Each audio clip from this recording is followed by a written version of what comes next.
सोनपुर नाम के एक राज्य में एक किसान रहता था जिसके 3 बेटे थे। जब वो बड़े हो गए तो उसने अपने तीनों बेटों से कहा, बेटा, अब तुम लोग बड़े हो गए हो तो अब तुम लोगों को शादी कर लेनी चाहिए। तुम लोग जाओ और अपने अपने लिए पत्नियां ढूंढो। मैं तुम तीनों को बहुत प्यार करता हूँ और मैं चाहता हूँ कि तुम लोगों को अच्छी अच्छी पत्नियां मिले। इसलिए जो भी लड़कियां तुम लोग अपने लिए चुनोगे, पहले मैं उनका इम्तिहान लूंगा कि वो तुम्हारे लिए अच्छी पत्नियां बनेगी या नहीं। इसके बाद ही तुमको अपनी चुनी हुई लड़की से शादी की इजाजत मिलेगी। पर वे हमें मिलेंगे कहाँ पिताजी? उसके लिए तुम लोग को चिंता करने की जरूरत नहीं है। मैंने 20 साल पहले अपने खेतों में 3 पेड़ लगाए थे। मैं चाहता हूं कि तुम तीनों एक एक पेड़ काटो और फिर जिस दिशा में तुम्हारा पेड़ कट कर गिरे, तुम उसी दिशा में अपनी पत्नी को ढूंढने जाओ। अगर तुम लोगों को उस दिशा में बहुत दूर भी जाना पड़े तो भी मुझे यकीन है कि तुमको अपनी पत्नी मिल जाएगी। ठीक है पिताजी, जैसा आप कहें। पिता की बात मानकर तीनों भाई कुल्हाड़ी उठाकर खेत की ओर चला गया। सबसे बड़े बेटे ने जब पेड़ काटा तो वो पेड़ पूरब की तरफ गिरा तो वो बोला, ये तो बहुत अच्छा है। मुझे मालूम है कि पूर्व में एक बहुत प्यारी सी देहाती लड़की रहती है। मैं उसके घर जाऊंगा और उसको अपने साथ शादी करने के लिए मना लूंगा और फिर उससे शादी कर लूंगा। बीच वाले बेटे का कटा हुआ पेड़ पश्चिम की तरफ गिरा तो वो भी बोला, ये तो बहुत अच्छा हुआ। मैंने सुना है कि पश्चिम में एक सुंदर सी ग्रामीण लड़की रहती है। मैं उसके घर जाऊंगा, उसे शादी के लिए राजी करूंगा और फिर उससे विवाह कर लूंगा। जब सबसे छोटे यानी तीसरे बेटे ने अपना पेड़ काटा तो वो उत्तर की तरफ गिरा। उसे उत्तर की तरफ जाते देख उसके दोनों बड़े भाई हंस पड़े। उन्हें यकीन था कि उत्तर में तो सिर्फ घना जंगल है, वहाँ भला कोई लड़की कहाँ मिलेगी। तुझको तो किसी जंगली लोमड़ी या फिर भेड़िए से शादी करनी पड़ेगी, क्योंकि उत्तर में तो कोई लड़की है ही नहीं।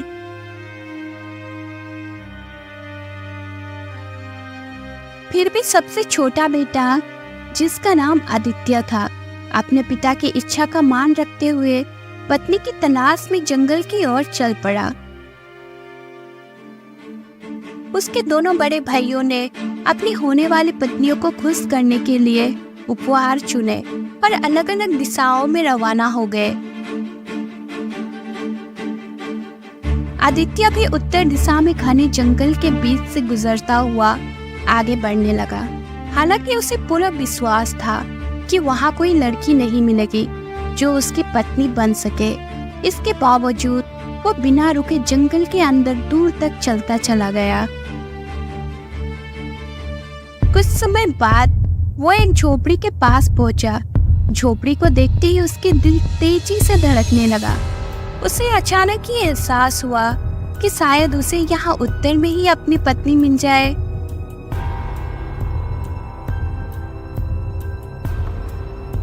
अंदर का दृश्य देखकर वो हैरान रह गया। झोपड़ी पूरी तरह खाली थी। केवल एक छोटी सी चुईया एक मेज पर बैठी हुई थी। अरे यहाँ तो कोई नहीं है। इधर देखो, मैं यहाँ हूँ आदित्य, इधर देखो।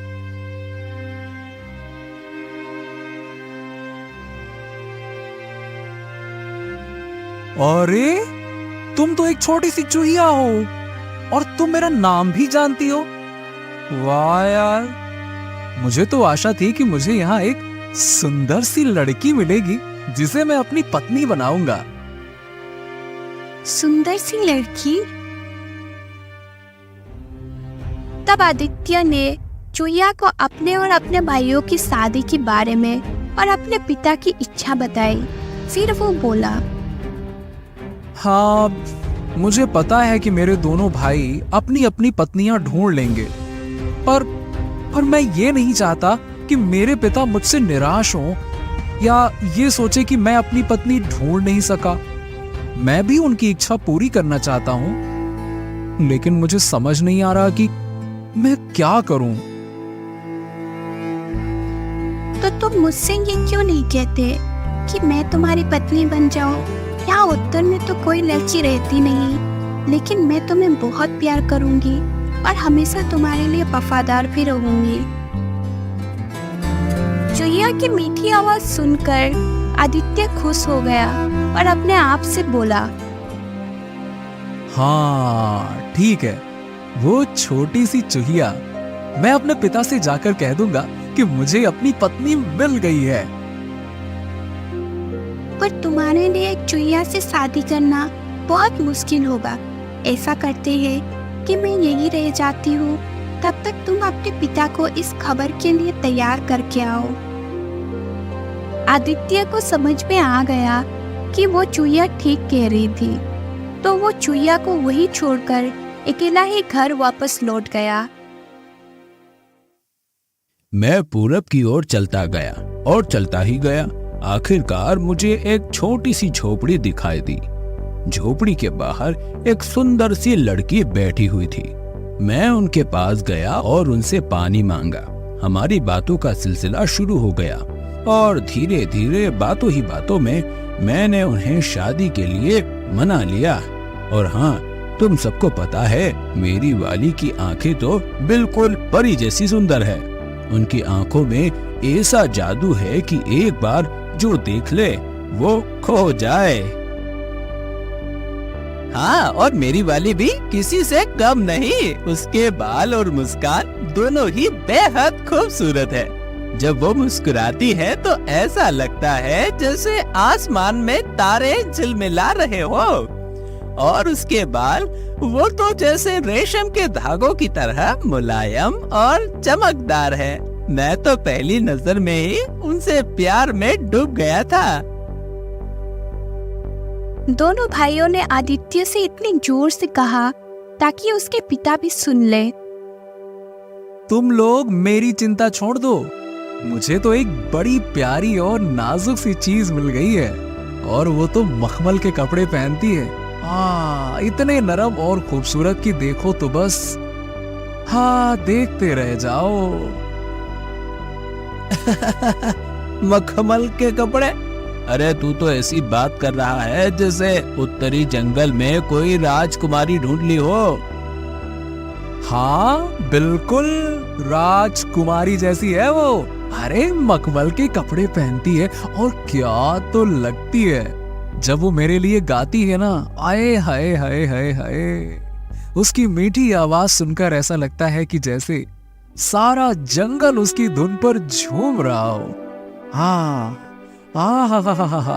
उसकी आवाज इतनी मधुर है कि बस सुनते ही रहने का दिल करता है और दिल खुशी से भर जाता है। ये सुनकर उसके दोनों बड़े भाई चलने लगे कि उनके छोटे भाई को उत्तर में भी इतनी अच्छी लड़की कैसे मिल गई।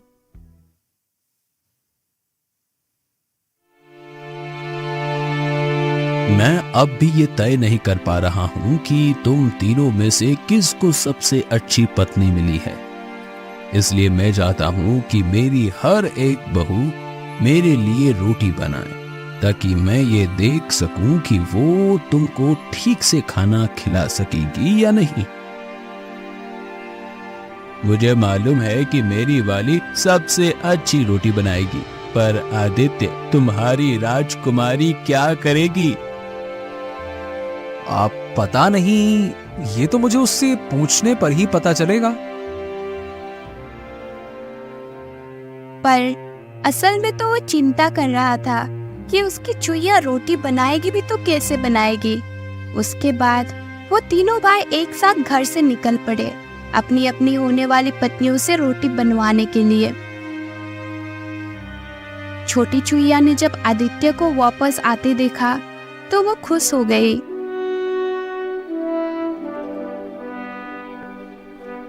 आपका मुंह क्यों उतरा हुआ है? क्या पिताजी को हमारी शादी मंजूर नहीं? हाँ, ऐसी बात नहीं है चुहिया रानी।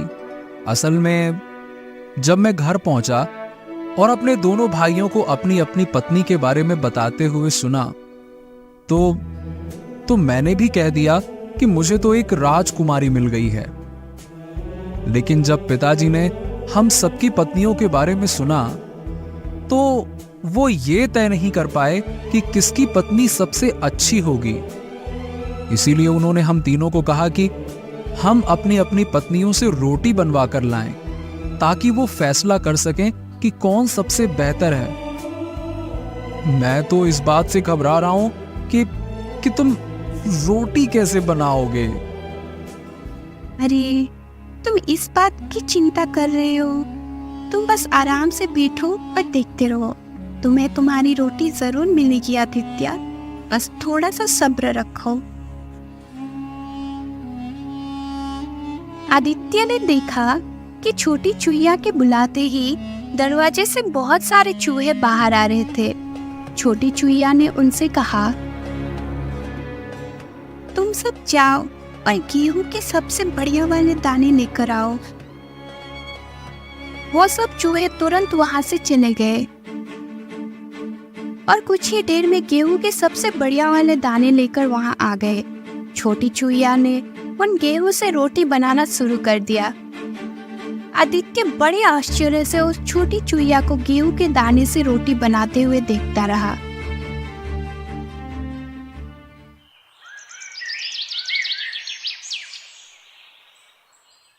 अगले दिन तीनों भाई अपनी अपनी रोटियां लेकर पिता के पास पहुंचे। एक एक करके दोनों बड़े भाइयों ने रोटी पिता को दी। पिता ने पहले दोनों बड़े भाइयों की रोटी चखी और कहा, तुम दोनों की होने वाली पत्नियों ने बहुत अच्छी रोटियां बनाई है, जैसे देहाती लड़कियों से रोटी बनाने की उम्मीद की जाती है। उन्होंने वैसी ही रोटियां बनाई है।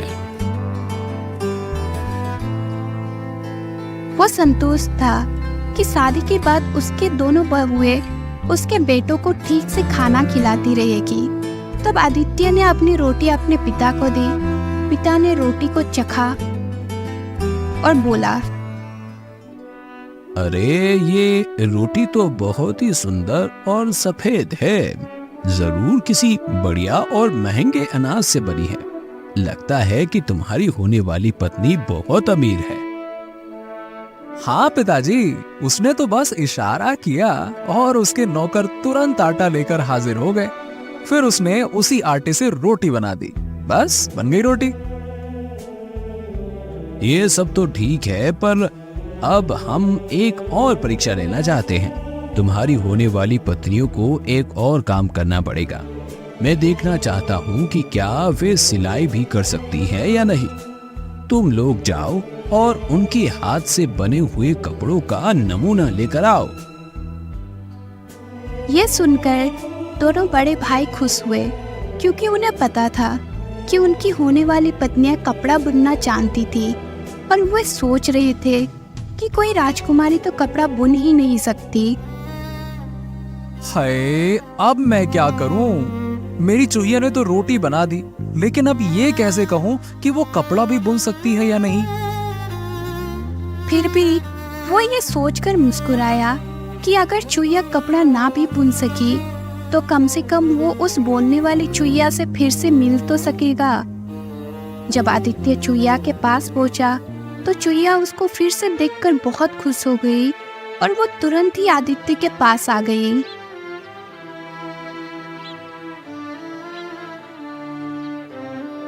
मैं तुमको देखकर बहुत खुश हूँ चूहिया रानी, लेकिन क्या आदित्य, क्या तुम्हारे पिता को मेरी बनाई हुई रोटी पसंद नहीं आई या फिर उन्हें कुछ और चाहिए? क्या है ना कि रोटी तो बहुत पसंद आई, पर वो तुम्हारे हाथ के बने हुए कपड़े का नमूना देखना चाहते हैं। क्या तुम कपड़ा बुन सकती हो? देखो, मैंने कभी सुना तो नहीं है कि कोई चूहिया भी कपड़ा बुन सकती है, लेकिन अब मैं क्या करूं? पिताजी ने यही कहा है। ये सुनकर चूहिया फिर हंसी और एक बार फिर उसके बुलाने पर दरवाजे से बहुत सारे चूहे बाहर आ गए। वे अपने राजकुमारी के हुक्म का इंतजार करते हुए उसकी ओर देखने लगे। चूहिया ने उनसे कहा, तुम सब जाओ और सबसे बढ़िया आलसी की रुई लेकर आओ।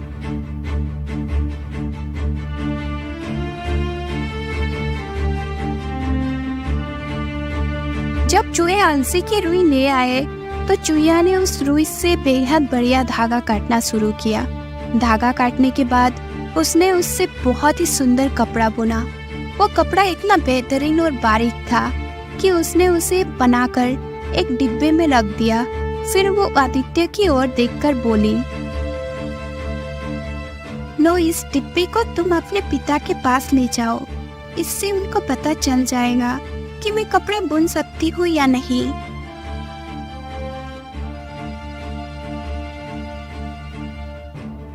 जब तीनों भाई अपने पिता के पास पहुंचे तो दोनों बड़े भाई मुस्कुराए। उन्हें ऐसा लग रहा था कि उसके सबसे छोटे भाई आदित्य के पास कोई बुना हुआ कपड़ा नहीं है। इसका मतलब आदित्य की होने वाली पत्नी उनके पिता को खुश नहीं कर पाई। आदित्य ने चुपचाप उस डिब्बे को अपने जेब में ही रखा हुआ था।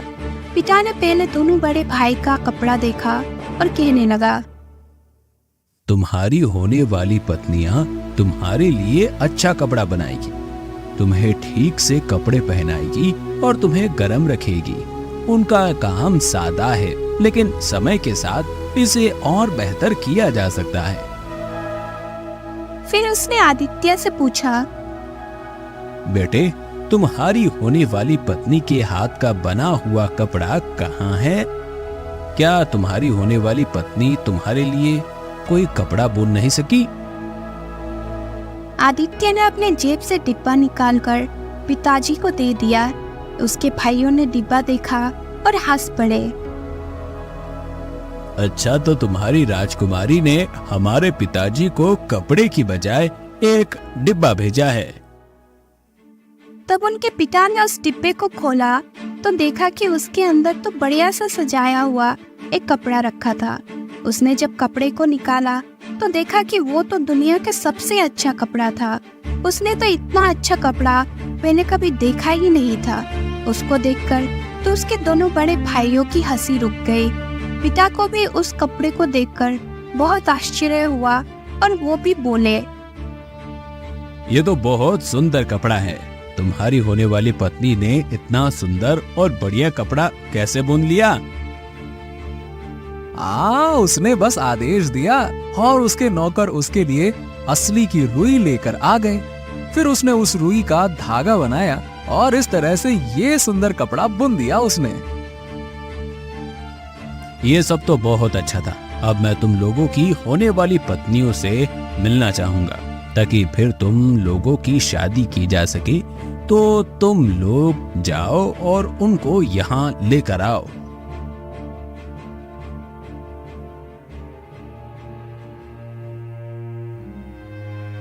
अगर मैं अपनी होने वाली पत्नी को यहाँ लेकर आऊं तो मेरे बड़े भाई जब देखेंगे कि वो एक चूहिया है तो वो मुझ पर फिर से हंसेंगे और मेरे पिता भी हमारी शादी पर राजी नहीं होंगे। लेकिन मैं इन सब की चिंता नहीं करता। उसने मेरे लिए रोटी बनाई, मेरे लिए कपड़ा बुना और वो बहुत प्यारी और दयालु भी है। मैं तो बस उसकी परवाह करता हूं, अब चाहे वो चूहिया ही क्यों ना हो। यह सोचकर वो फिर से चूहिया के घर की ओर चल पड़ा ताकि वो उसे लेकर अपने पिता से मिलवा सके। जब वो फिर से उस झोपड़ी में पहुंचा तो चूहिया ने उसे देखते ही खुशी से उसके पास आ गई। चूहिया रानी, मेरे पिता को तुम्हारे हाथ से बुना हुआ कपड़ा बहुत पसंद आया। अब मेरे पिता तुमसे मिलना चाहते हैं। छोटी चूहिया ये सुनकर बहुत खुश हो गई। उसके फिर से बुलाने पर सारे चूहे वहां हाजिर हो गए। अब तुम लोग जाओ और मेरे लिए रथ तैयार करो। चूहों ने छोटी चूहिया को रथ में बिठाया और रथ वहां से चल दी। आदित्य भी मुस्कुराता हुआ अपनी होने वाली पत्नी के साथ अपने पिता के घर चल दिया। वो चुईया से कहता जा रहा था, मेरे भाई मुझ पर हंस सकते हैं, यहाँ तक कि मेरे पिता भी शायद इस शादी से खुश ना हो, लेकिन मैं इस बात की चिंता नहीं करता। मैं हमेशा तुम्हारी रक्षा करूंगा और हम दोनों हमेशा खुश रहेंगे। मैं तुम्हें उसी तरह प्यार करूंगा और सम्मान दूंगा जैसे कोई अपनी असली पत्नी को देता है। जब वे जा रहे थे तो उनको एक नदी पार करनी थी, पर जैसे ही वो नदी पार करने लगे तो वहां हवा बहुत जोरों से चलने लगा। चुईया नदी में गिर गई और गिरकर डूब गई। ओ छोटी चुईया, मुझे तुम्हारे इस तरह पानी में गिरने का बेहद अफसोस है। तुम मेरे ऊपर कितना मेहरबान थी और तुम्हारी प्यारी बातें मुझे हमेशा याद आएंगी। अब जब तुम चली गई हो मुझे एहसास हो रहा है कि मैं तुम्हें अपनी असली पत्नी की तरह ही चाहता था। तुम्हारी कमी मुझे हमेशा खलेगी और तुम्हारे साथ बिताए पल वो मेरे दिल में हमेशा जिंदा रहेंगे। जब वो ऐसे बोल रहा था तभी उसने देखा कि एक बहुत बड़ी सुनहरी रथ जिसको बहुत सुंदर घोड़े खींच रहे थे, वो रथ जाकर नदी के किनारे आ पहुंचा। आदित्य, क्या तुम मेरे साथ मेरे गाड़ी में बैठना पसंद नहीं करोगे? मैं अपने होने वाले पति के पिता से मिलने जा रही हूँ। नहीं, मैं नहीं बैठ सकता। मेरी होने वाली पत्नी तो यहाँ नदी में डूब गई है।